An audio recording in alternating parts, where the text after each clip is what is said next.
Você está usando um vestido branco, caminhando em direção ao altar onde o amor da sua vida te espera. É o dia mais feliz da sua vida, certo? Mas e se, em vez disso, você fosse uma criança de 6 anos sendo vendida como gado? E se sua lua de mel fosse um espetáculo público onde centenas de pessoas assistiriam você ser estuprada? E se descobrir que você não é mais virgem significasse sua execução imediata na manhã seguinte ao casamento? Bem-vindos ao mundo real das tradições matrimoniais ao longo da história. Esqueça tudo que Hollywood te ensinou sobre casamentos românticos. Por milênios, o casamento não teve absolutamente nada a ver com amor, era sobre propriedade, poder político e controle reprodutivo. E as tradições que cercavam essas uniões eram tão brutais que fariam filmes de terror parecerem contos de fadas. Você está prestes a descobrir as 6 tradições de casamento mais perturbadoras da história humana, práticas que eram não apenas aceitas, mas celebradas por civilizações inteiras. Tradições tão chocantes que vão fazer você agradecer por viver no século XXI. Não se esqueça de se inscrever, porque esta jornada através dos pesadelos matrimoniais da humanidade está apenas começando. Antes de começarmos, você precisa entender algo fundamental durante Nove Torah ou Anti-Nove Torah humana. Casamento não era sobre amor, era sobre sobrevivência, política e economia. Mulheres eram literalmente propriedade que mudava de mãos entre homens. Crianças eram mercadorias negociáveis, e virgindade era uma commodity mais valiosa que ouro. As tradições que você vai ouvir não eram aberrações de sociedades primitivas, eram práticas centrais de civilizações avançadas. Gregos, romanos, medievais europeus, dinástias chinesas, impérios islâmicos, todos participavam de rituais matrimoniais que hoje classificaríamos como crimes contra a humanidade. E aqui está a parte mais perturbadora. Muitas dessas tradições persistiram por milênios porque eram consideradas não apenas normais mas sagradas, eram abençoadas por deuses, sancionadas por leis e celebradas por comunidades inteiras. Cada tradição que você vai descobrir foi documentada em registros históricos, códigos legais e crônicas contemporâneas. Não estou falando de rumores ou lendas, estou falando de práticas oficiais que moldaram sociedades por séculos. Então prepare-se para uma revelação brutal. Os casamentos tradicionais que alguns romantizam hoje eram na realidade sistemas institucionalizados de abuso, estupro e escravidão sexual disfarçados de cerimônias sagradas. A pergunta não é como essas tradições existiram antes, é como elas duraram tanto tempo. França, 1385. Margaret de Anjou, de apenas 14 anos, acabou de se casar com o Duque de Orleans numa cerimônia política arranjada. Mas o verdadeiro horror ainda não começou. Após o banquete, chegou a hora da cerimônia de leito, uma tradição onde convidados de casamento literalmente acompanham os noivos até o quarto e observam o início da consumação do matrimônio. A noite de núpcias pública não era uma prática ocasional de algumas famílias excêntricas, e era um ritual obrigatório da nobreza europeia durante mais de 400 anos. E quando digo público, não estou exagerando. Documentos da corte francesa descrevem cerimônias onde mais de 100 convidados se reuniam no quarto nupcial para testemunhar a união sagrada. Aqui está como funcionava essa violação institucionalizada da privacidade após a cerimônia de casamento. As mulheres da família escoltavam a noiva para o quarto, literalmente a despiam e a colocavam na cama. Enquanto isso, os homens faziam o mesmo com o noivo. Então, ambos os grupos se reuniam no quarto para o ritual de bênção do leito. Um padre benzia a cama, aspergindo água benta nos lençóis enquanto recitava orações para a fertilidade. Em seguida, vinha a parte mais perturbadora: os convidados se sentavam em cadeiras dispostas ao redor da cama e literalmente assistiam aos primeiros momentos da intimidade do casal.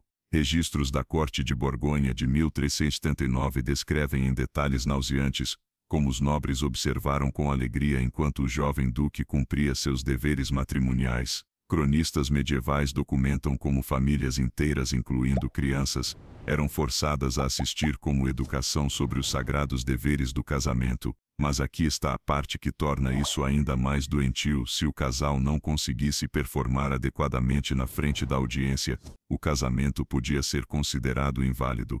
Imagine a pressão psicológica de ter que consumar seu casamento enquanto dezenas de pessoas observam, criticam e fazem comentários. Para as noivas adolescentes, a maioria entre 12 e 16 anos.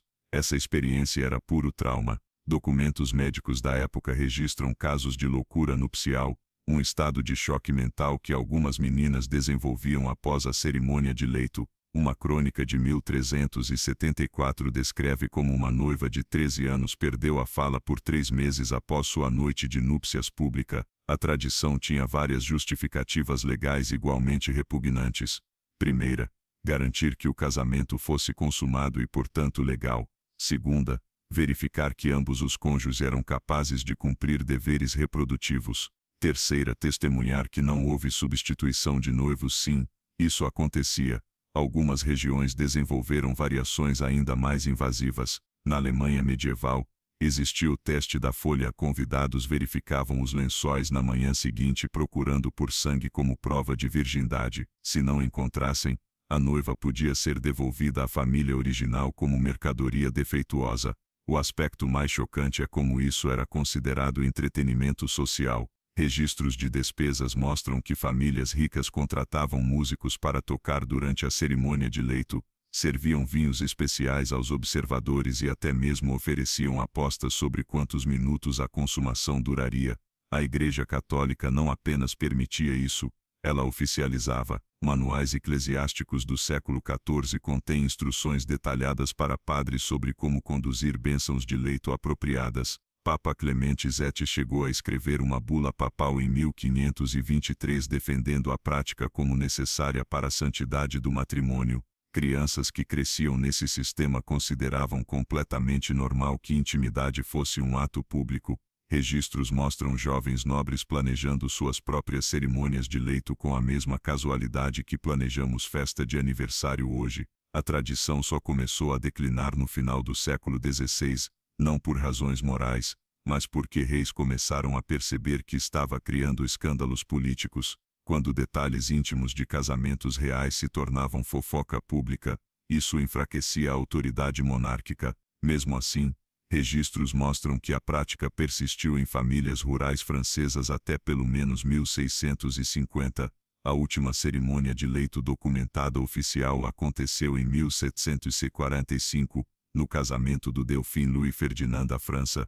Hoje, isso seria classificado como voyeurismo forçado, abuso sexual de menores, violação de privacidade e trauma psicológico institucionalizado. Na Europa medieval, era considerado a parte mais sagrada e importante de qualquer casamento nobre. Roma, 46 d.C. Júlia tem 8 anos de idade.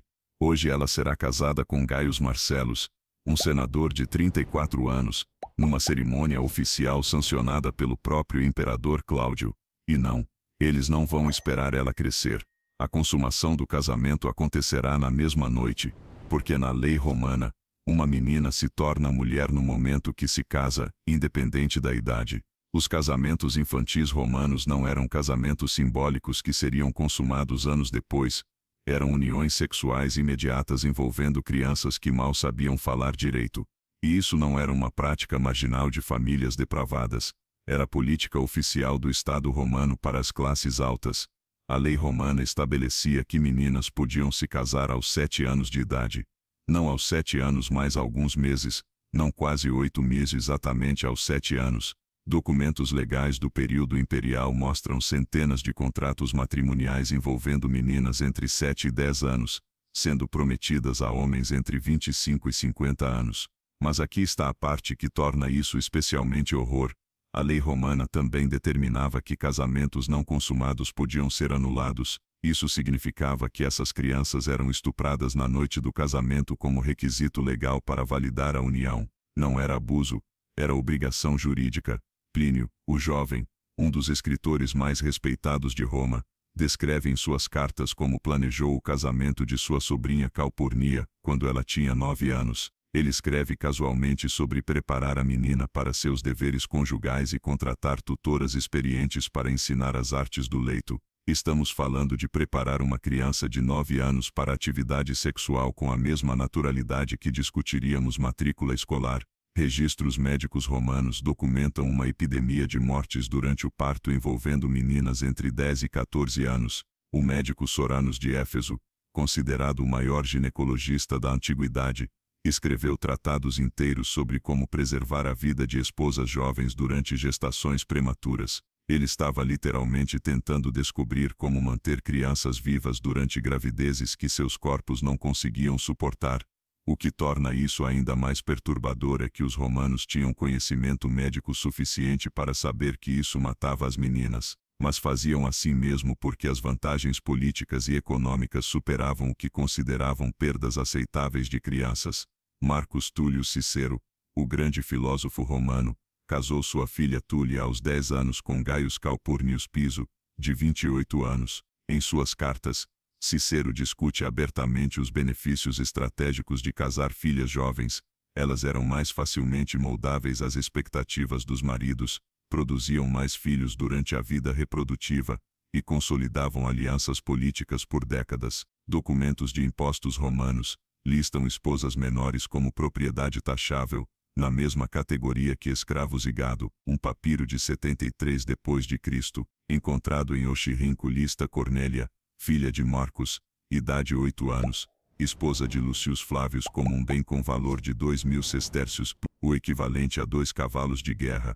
A preparação dessas crianças para o casamento era um processo sistematizado e documentado. Meninas de famílias ricas eram enviadas para escolas conjugais aos 6 anos, onde aprendiam artes domésticas e maritais. Textos educacionais romanos preservados incluem instruções para meninas de 7 anos sobre como satisfazer as necessidades masculinas e produzir herdeiros rapidamente. Mas talvez o aspecto mais doentio seja como isso era celebrado publicamente. Festivais matrimoniais romanos incluíam competições onde famílias exibiam suas filhas mais novas para potenciais maridos mais velhos. Registros do século I d.C. descrevem mercados de noivas onde meninas de 7 a 12 anos eram literalmente leiloadas para senadores e comerciantes ricos. O poeta Ovídio, em sua obra Ars Amatoria, inclui conselhos específicos para homens sobre como treinar esposas jovens. Ele recomenda técnicas para acostumar meninas aos deveres matrimoniais que hoje reconheceríamos como manuais de abuso sexual infantil sistematizado. Imperador Augusto oficializou essa prática através das leis Júlia, que ofereciam benefícios fiscais para homens que se casassem com meninas menores de 12 anos. A lógica era que esposas mais jovens produziriam mais cidadãos romanos, fortalecendo o império através do que hoje chamaríamos de reprodução forçada de crianças. Registros mostram que a expectativa de vida para meninas casadas antes dos 10 anos era 60% menor que para mulheres que se casavam após os 16. Mas isso era considerado um sacrifício aceitável pelo bem maior da sociedade romana. A tradição só começou a mudar no século IV d.C., quando a influência cristã introduziu conceitos novos sobre idade de consentimento. Mas mesmo então a mudança foi glacial. Registros mostram casamentos de meninas de 10 anos acontecendo regularmente no Império Romano Oriental até pelo menos 800 d.C. Hoje isso seria classificado como estupro de vulnerável, abuso sexual infantil, tráfico de menores e crimes contra a humanidade. Na Roma Antiga, era considerado diplomacia matrimonial estratégica e responsabilidade cívica. Índia, 1823. Rup Kanwar tem apenas 18 anos e acabou de perder seu marido após 8 meses de casamento. Mas sua tragédia está apenas começando. De acordo com a tradição Sati, ela deve ser queimada viva na pira funerária do marido para purificar sua alma e reunir-se com ele na próxima vida. Não é uma escolha, é uma obrigação religiosa que será executada à força se ela tentar resistir. O sati não era um suicídio ritual ocasional praticado por mulheres desesperadas, era um sistema institucionalizado de assassinato de viúvas, que operou na Índia por mais de 1500 anos. E quando digo institucionalizado, quero dizer que era regulamentado por leis, celebrado em festivais públicos, e considerado o ato mais sagrado que uma mulher podia realizar. Aqui está como essa tradição monstruosa funcionava. Quando um homem morria, sua viúva era imediatamente isolada da sociedade.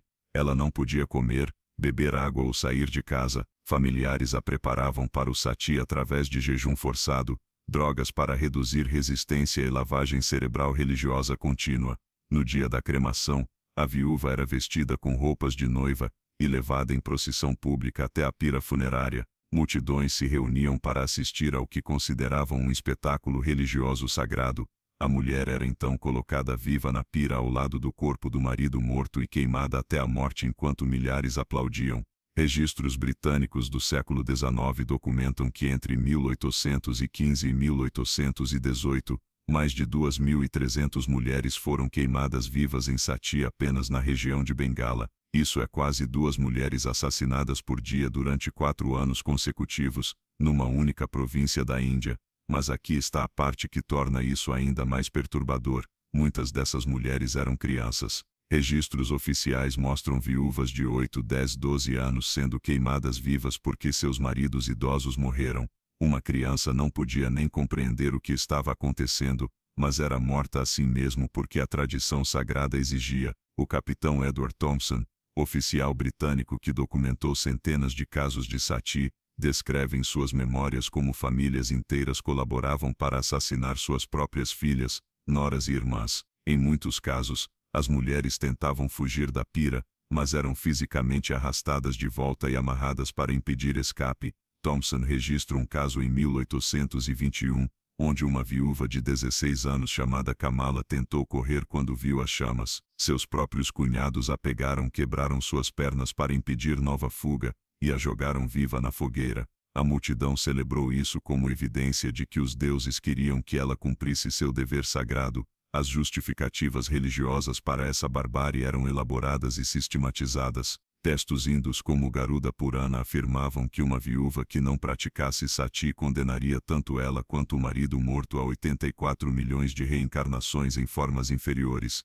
Era literalmente chantagem espiritual. Morra queimada ou condene ambos à danação eterna. Mas a realidade econômica por trás do sati era ainda mais sinistra. Viúvas na sociedade hindu tradicional herdavam propriedades dos maridos mortos. Se elas morressem em sati, essas propriedades revertiam para a família masculina. Registros de propriedade mostram que famílias frequentemente forçavam viúvas ao sati especificamente para roubar suas heranças legais. O processo era tão sistematizado que existiam especialistas em sati brahmanes que supervisionavam as queimas e garantiam que fossem executadas corretamente de acordo com escrituras religiosas. Esses especialistas recebiam pagamento das famílias e uma porcentagem das propriedades confiscadas. Documentos britânicos descrevem como mulheres eram drogadas com ópio antes do sati para reduzir resistência.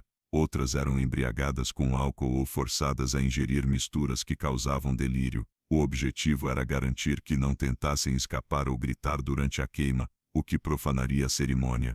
Raja Ram Mohan Roy, reformador social indiano que campaignou contra o sati, documentou casos onde viúvas grávidas eram forçadas a aguardar o nascimento do bebê antes de serem queimadas. Se o bebê fosse menina, às vezes era queimada junto com a mãe. Se fosse menino, era poupado para preservar a linhagem familiar. A tradição criou uma indústria completa ao redor da morte de viúvas. Mercadores vendiam madeira especial para piras de sati, artesãos faziam joias funerárias específicas, músicos eram contratados para tocar durante as queimas. Festivais religiosos inteiros eram organizados ao redor de satis em massa.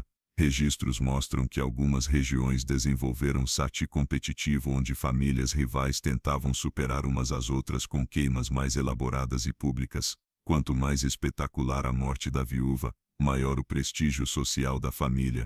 Quando os britânicos finalmente proibiram o sati em 1829, houve revolta massiva de comunidades hindus que consideraram isso interferência em tradições sagradas. Petições com milhares de assinaturas foram enviadas ao governo exigindo que o direito religioso de queimar viúvas fosse restaurado. Mesmo após a proibição oficial, o sati continuou secretamente por décadas. O último caso oficial documentado aconteceu em 1987 e isso é apenas 37 anos atrás, quando Rup Kanwar foi queimada viva no estado de Rajasthan. Mais de 300.000 pessoas assistiram à cerimônia, muitas considerando-a um milagre religioso.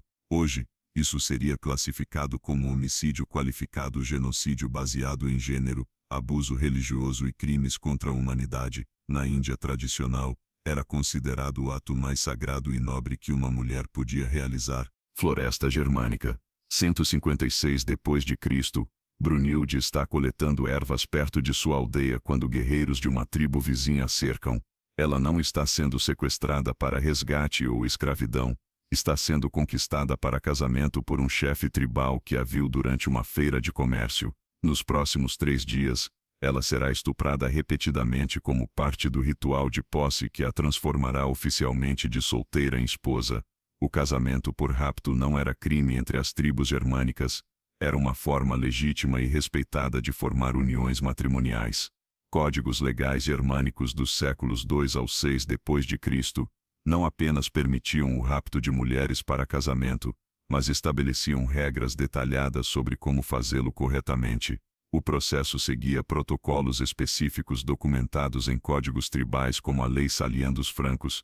Primeiro, o homem declarava publicamente sua intenção de conquistar uma mulher específica. Isso lhe dava direito legal exclusivo de raptá-la dentro de um período determinado. Se outro homem a raptasse primeiro, isso causaria guerra entre famílias. Aqui está como o ritual funcionava: o raptor e seus guerreiros invadiam a casa da mulher, literalmente a arrancavam de sua família e a levavam para território dele. Uma vez em suas terras, ela era estuprada continuamente por 3 dias consecutivos como parte da cerimônia de posse. Isso não era considerado violação, era considerado o processo legal de transformar uma mulher solteira em esposa casada. Tácito, o historiador romano que estudou tribos germânicas no século I d.C., descreve em Germânia como presenciou múltiplos raptos matrimoniais durante sua pesquisa. Ele observa que a posse física da mulher por 3 dias consecutivos cria laços legais indissolúveis, tornando a propriedade permanente do homem, mesmo que ela tenha resistido violentamente. A lei dos Alemanni do século VI especifica que uma mulher raptada para casamento perde automaticamente todos os direitos à sua família original após 72 horas de posse conjugal. Ela não podia retornar, mesmo que escapasse, porque legalmente já não pertencia mais àquela família. Era uma transferência de propriedade humana através de estupro sistematizado. Mas aqui está a parte mais doentia: as famílias das mulheres frequentemente colaboravam com os raptores. Registros mostram que pais secretamente negociavam raptos de suas filhas com pretendentes, fingindo resistência para manter as aparências sociais. Era teatro público para mascarar transações privadas onde mulheres eram vendidas através de violência encenada. A tradição era tão aceita que desenvolveu variações regionais especializadas. Tribos visigodas praticavam rapto de mercado, sequestravam mulheres durante feiras comerciais quando elas estavam longe da proteção familiar. Tribos ostrogodas preferiam rapto de guerra, atacavam aldeias inimigas especificamente para capturar mulheres para casamento forçado. São Jerônimo, padre cristão do século IV, documenta em suas cartas como tribos germânicas que se converteram ao cristianismo adaptaram a tradição para parecer mais santa. Em vez de 3 dias de estupro, faziam uma cerimônia onde a mulher era simbolicamente conquistada numa única noite, seguida de casamento cristão forçado no dia seguinte. O Código Legal dos Vândalos estabelecia que mulheres raptadas para casamento não podiam herdar propriedades de suas famílias originais, mas também não tinham direito às propriedades dos maridos que as raptaram. Elas existiam em limbo legal permanente, propriedade humana sem direitos econômicos.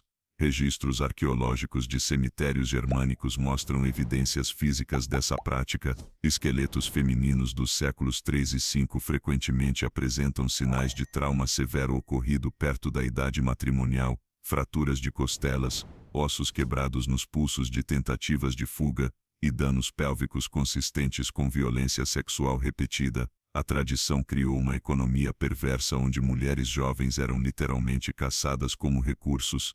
Registros mostram que guerreiros germânicos planejavam expedições especificamente para coletar esposas de tribos vizinhas. Mulheres bonitas ou de famílias importantes eram alvos específicos, raptadas em ataques coordenados que funcionavam como sequestros matrimoniais em massa. Códigos legais lombardos do século VII documentam guerras de esposas, conflitos inteiros entre tribos causados por disputas sobre direitos de rapto. Se 2 homens reivindicassem a mesma mulher, suas famílias lutariam até a morte para determinar quem tinha o direito de estuprá-la até o casamento. São Gregório de Tours registra em sua História dos Francos como o rei Chilperic organizou festivais de rapto onde jovens guerreiros competiam para capturar as mulheres mais desejáveis. Era entretenimento real assistir mulheres sendo caçadas, capturadas e violentadas como esporte público. A tradição só começou a declinar quando as tribos germânicas se estabeleceram em territórios fixos e adotaram agricultura ao invés de vida nômade.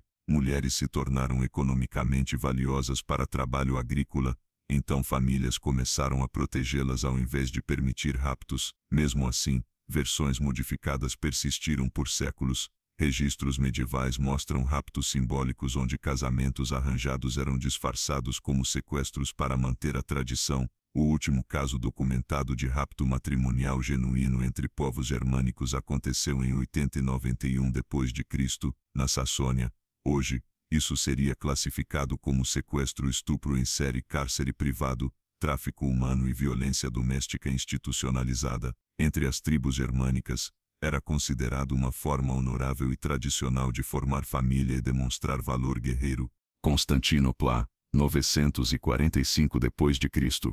Helena, de 15 anos, acabou de se casar com um comandante militar bizantino em cerimônia imperial, mas antes que a união seja considerada válida, ela deve passar pelo exame da pureza, um teste público de virgindade realizado por médicos imperiais na frente de nobres da corte.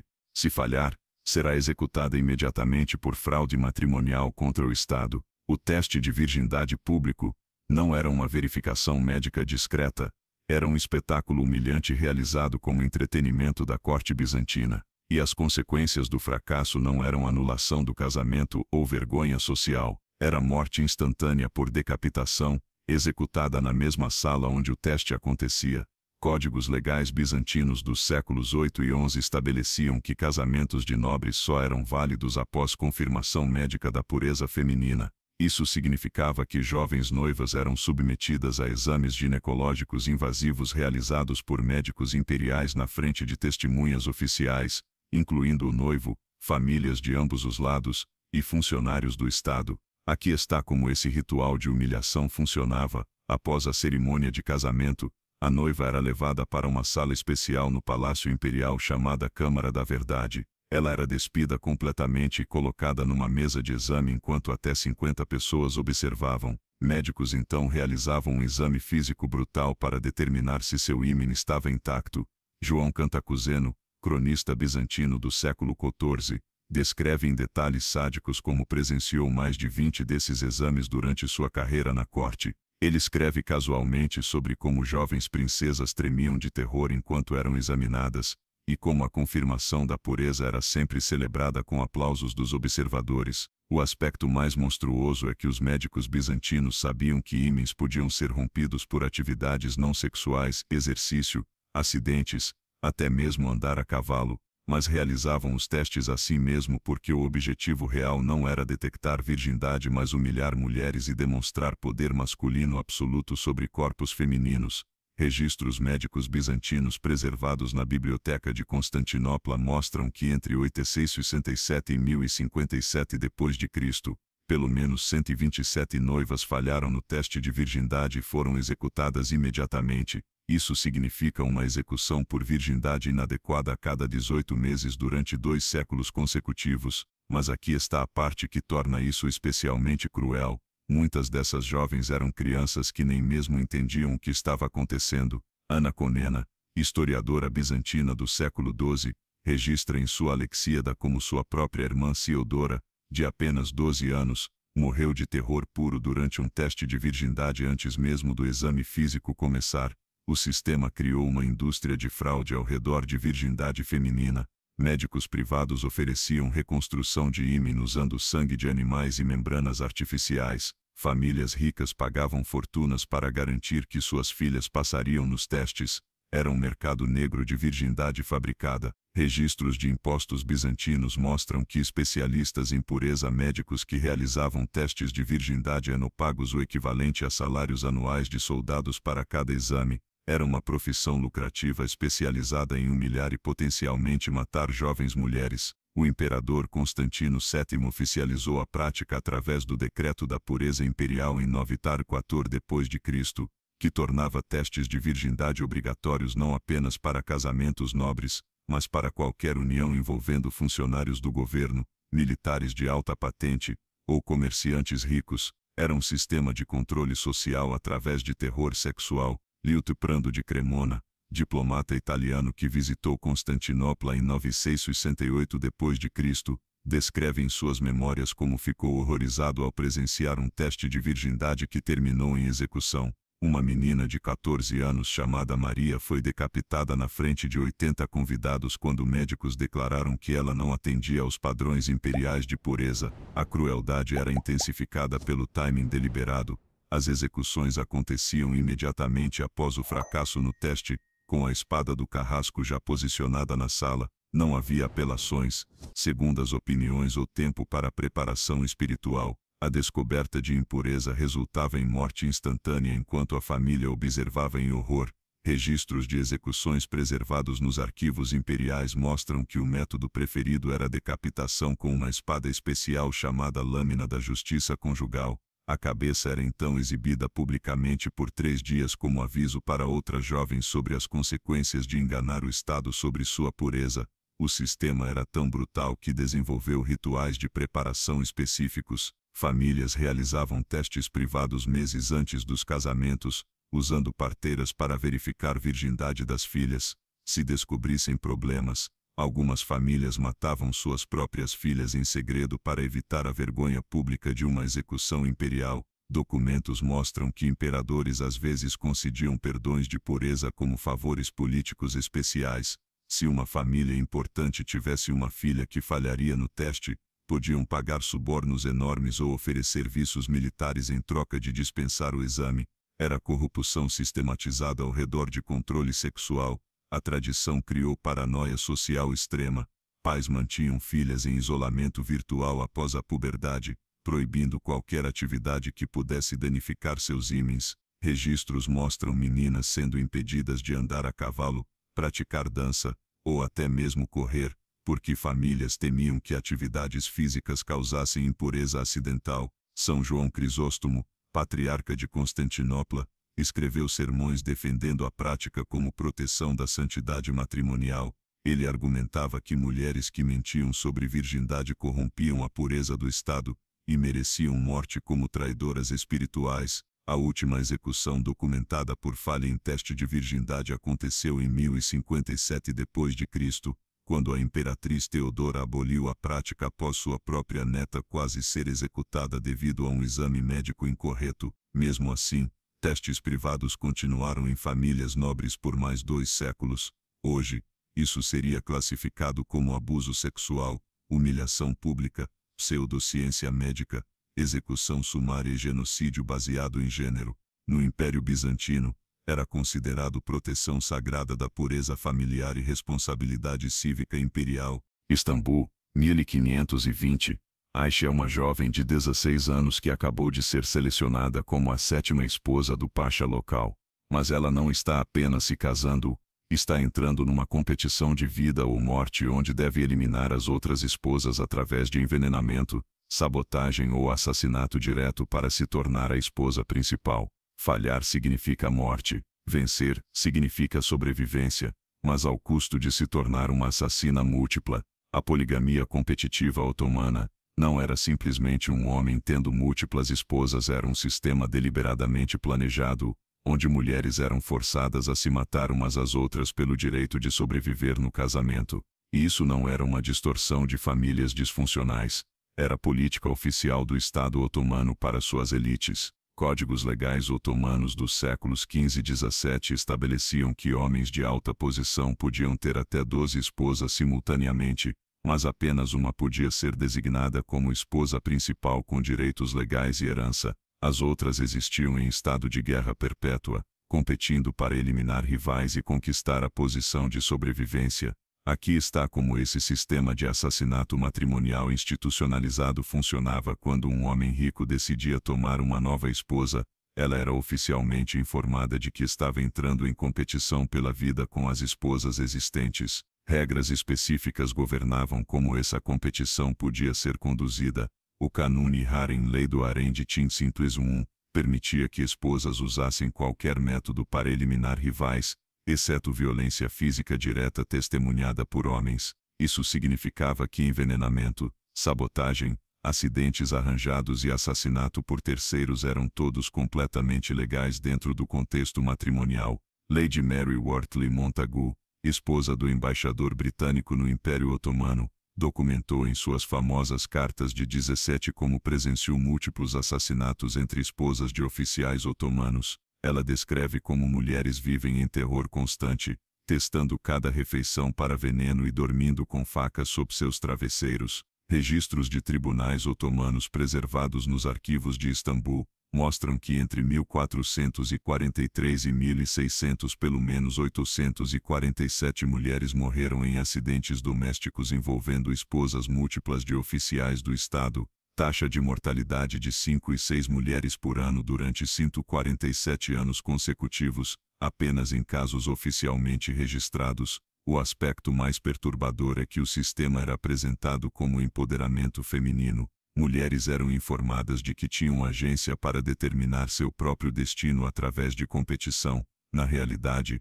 era um sistema onde mulheres eram forçadas a se tornarem assassinas para sobreviver ao casamento. Ahmed Pasha, governador de Damasco no século XVI, mantinha registros detalhados de suas 11 esposas e suas competições. Documentos de sua propriedade mostram como ele deliberadamente criava conflitos entre elas, oferecendo recompensas para a esposa mais dedicada. Em seus 20 anos de casamento, 9 de suas esposas morreram em acidentes suspeitos. O sistema criou métodos de assassinato específicos adaptados às limitações legais. Acidentes de escada onde rivais eram empurradas se tornaram tão comuns que desenvolveram o termo Istambul Adam, o passo de Istambul. Envenenamento com substâncias disponíveis em cozinhas era considerado uma arte, com receitas transmitidas secretamente entre mulheres. Evliya Çelebi, viajante otomano do século XVII, documenta em seu Seyahatname como visitou haréns onde esposas se cumprimentavam com sorrisos enquanto planejavam a morte umas das outras. Ele descreve uma cultura de paranoia feminina onde mulheres não podiam confiar nem mesmo em suas próprias criadas. Registros médicos otomanos mostram uma epidemia de mortes misteriosas entre mulheres casadas com homens poderosos. Dr. Salih Efendi, médico da corte no século XVI, documentou sintomas consistentes com envenenamento por arsênico em mais de 200 mulheres examinadas entre 1543 e 1578. O sultão Solimão, o Magnífico, oficializou essas práticas através do Decreto de Competição Conjugal em 1538, que estabelecia prêmios estatais para esposas que demonstrassem superioridade sobre rivais. Esposas vencedoras recebiam propriedades, joias e status legal elevado como recompensa por eliminar competição. O sistema era tão aceito que desenvolveu rituais públicos ao redor dele. Festivais de vitória conjugal celebravam esposas que conseguiam eliminar todas as rivais. Essas mulheres eram honradas publicamente como exemplos de dedicação matrimonial superior enquanto caminhavam sobre os túmulos de suas vítimas. Crianças nascidas nesse sistema cresciam observando suas mães planejando assassinatos de outras mulheres da família. Registros mostram filhos sendo treinados para ajudar mães a envenenar ou sabotar rivais. Era educação em assassinato familiar passada através de gerações. Sultana Nur Banu, mãe do sultão Murad III, mantinha um manual de competição conjugal com instruções detalhadas sobre como eliminar rivais no harém imperial. O documento, preservado no arquivo Topkapi, inclui receitas de veneno, técnicas de sabotagem e métodos para arranjar acidentes convincentes. A tradição só foi abolida em 1839 quando reformas de Tanzimat tentaram modernizar leis otomanas sob pressão europeia, mas registros mostram que a prática continuou secretamente em províncias remotas até pelo menos 1886, quando os últimos casos documentados foram registrados na Anatólia. Mesmo após a abolição oficial, a mentalidade competitiva persistiu. Sociólogos otomanos do século XIX documentaram níveis anormalmente altos de violência entre esposas em casamentos polígamos reformados, sugerindo que décadas de assassinato institucionalizado haviam criado trauma cultural permanente. Hoje, isso seria classificado como homicídio múltiplo, conspiração para assassinato, ambiente de trabalho hostil extremo, coerção para violência e crime organizado matrimonial. No Império Otomano, era considerado o sistema matrimonial natural que promovia a excelência feminina através de competição saudável. Então aí estão as 6 tradições de casamento mais perturbadoras da história humana. Noites de núpcias como espetáculos públicos na Europa medieval, crianças de 8 anos sendo estupradas legalmente no Império Romano, viúvas queimadas vivas na Índia por mais de 1000 anos, mulheres sendo sequestradas e violentadas como forma legítima de casamento entre tribos germânicas, jovens sendo executadas publicamente por falhar em testes de virgindade no Império Bizantino, e esposas forçadas a se assassinarem mutuamente para sobreviver no Império Otomano. Cada uma dessas práticas operou por séculos, foi sancionada por religiões, aprovada por leis e celebrada por sociedades inteiras. Não eram aberrações de civilizações primitivas, eram tradições centrais de alguns dos impérios mais avançados da história. A próxima vez que alguém falar sobre valores tradicionais do casamento ou romantizar como as coisas eram melhores no passado,